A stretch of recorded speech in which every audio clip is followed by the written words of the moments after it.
ഇതിന്റെ മൊത്തത്തിലുള്ള ഒരു ടോൺ, ഇതിന് ആന്തരികമായ വികാരം എന്ന് പറയുന്നത് ഒരു ആക്രോശമല്ല, എതിർശക്തിയോട്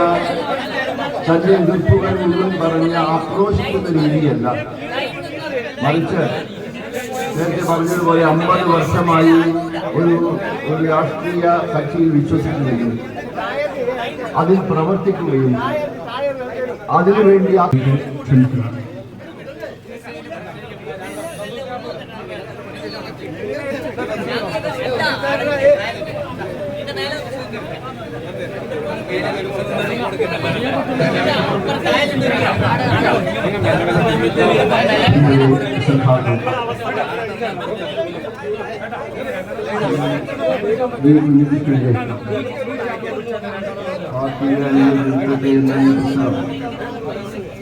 പ്രകാശനം ചെയ്യുന്ന ഈ വേളയിൽ